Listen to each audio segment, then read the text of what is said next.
भागवत पुराण हिंदू धर्म के 18 महापुराणों में से एक है और इसे वैष्णव संप्रदाय के सबसे प्रमुख ग्रंथों में माना जाता है।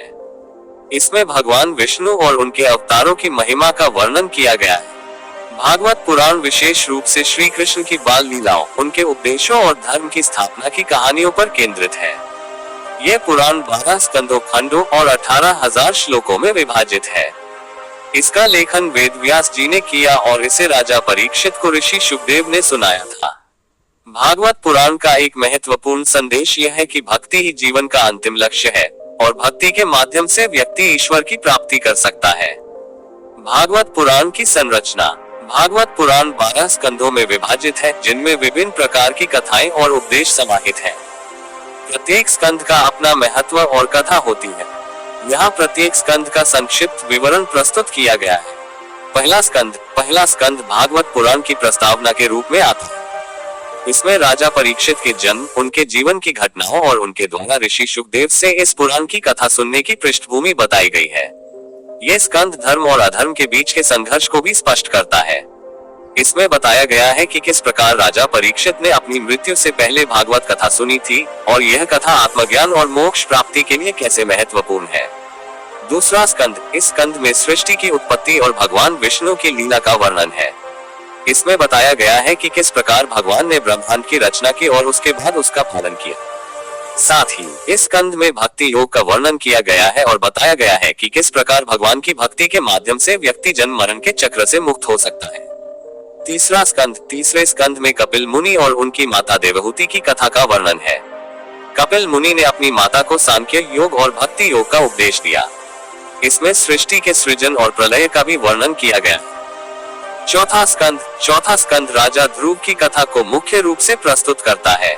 इसके बाद उन्होंने भगवान विष्णु की कठोर तपस्या की और की कथा से यह संदेश मिलता है कि भक्ति और तपस्या के माध्यम से व्यक्ति कोई भी लक्ष्य प्राप्त कर सकता है। इसके साथ ही इसमें राजा प्राचीन वरही की कथा का भी वर्णन है। पांचवा स्कंद ऋषभदेव और उनके पुत्र भरत की कथा को प्रमुखता से प्रस्तुत करता है। ऋषभदेव भगवान विष्णु के अवतार थे और उन्होंने अपने पुत्रों को धर्म और भक्ति का उपदेश दिया। उनके पुत्र भारत ने भी अपने जीवन में भक्ति और त्याग का पालन किया, जिससे भारतवर्ष का नामकरण उनके नाम पर हुआ। इस स्कंद में भारत की कथा को महत्वपूर्ण स्थान दिया गया है।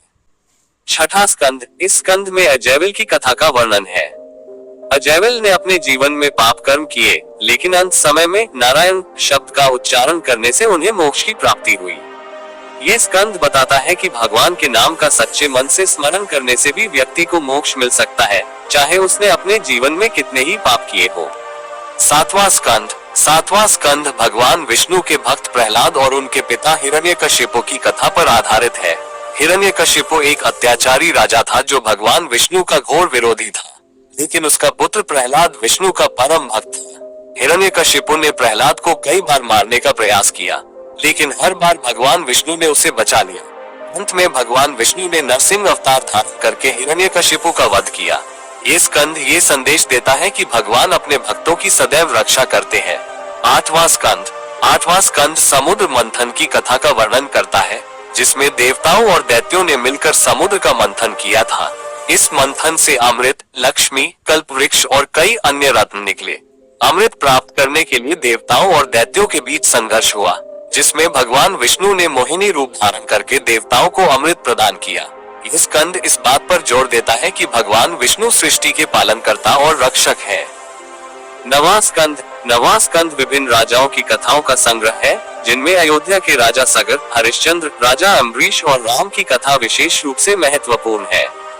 इसमें अयोध्या के इक्ष्वाकु वंश का भी वर्णन है, जिससे भगवान राम का जन्म हुआ। ये स्कंद धर्म और सत्य की महिमा का वर्णन करता है और ये बताता है कि धर्म का पालन करने से व्यक्ति को जीवन में सदैव सफलता प्राप्त होती है। 10वां स्कंद भागवत पुराण का सबसे महत्वपूर्ण और विस्तृत स्कंद है। इसमें भगवान श्री कृष्ण के जीवन की संपूर्ण कथा का वर्णन है। इसमें उनके जन्म से लेकर उनकी बाल लीलाओं, रासलीला, मथुरा और द्वारका में उनके कृत्यों और अंत में उनके महाप्रयाण का वर्णन किया गया है।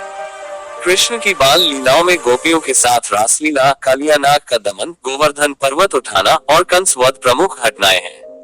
इस स्कंध में भगवान कृष्ण के भक्तों के प्रति प्रेम और उनकी लीलाओं का दिव्यता का वर्णन किया गया है। 11वां स्कंध उद्धव और भगवान श्री कृष्ण के संवाद का वर्णन करता है। भगवान श्री कृष्ण ने उद्धव को जीवन, मृत्यु, भक्ति और मोक्ष के रहस्यों का उपदेश दिया। ये स्कंध इस बात पर जोर देता है कि भक्ति ही मोक्ष का सर्वोत्तम मार्ग है और भगवान श्री कृष्ण का उपदेश व्यक्ति को आत्मज्ञान की ओर ले जाता है। वह स्कंध कलियुग के वर्णन और राजा परीक्षित की मृत्यु की कथा के साथ समाप्त होता है। इसमें बताया गया है कि कलियुग में अधर्म का बढ़ना निश्चित है, लेकिन जो लोग भगवान की भक्ति करेंगे वे मोक्ष प्राप्त करेंगे। कलियुग में भी भगवान का नाम लेने से व्यक्ति पापों से मुक्त हो सकता है। भक्ति का महत्व। भागवत पुराण में भक्ति का अत्यधिक महत्व बताया गया है। ये ग्रंथ यह सिखाता है कि भक्ति के बिना मोक्ष की प्राप्ति असंभव है। व्यक्ति चाहे कितने ही ज्ञानवान या शक्तिशाली क्यों न हो, अगर उसमें भक्ति का अभाव है तो वह ईश्वर को प्राप्त नहीं कर सकता। भागवत पुराण के अनुसार भक्ति 3 प्रकार की होती है। सात्विक भक्ति, इसमें व्यक्ति निष्काम भाव से भगवान की आराधना करता है। राजसिक भक्ति, इसमें व्यक्ति भगवान से सांसारिक सुखों की प्राप्ति की कामना करता है।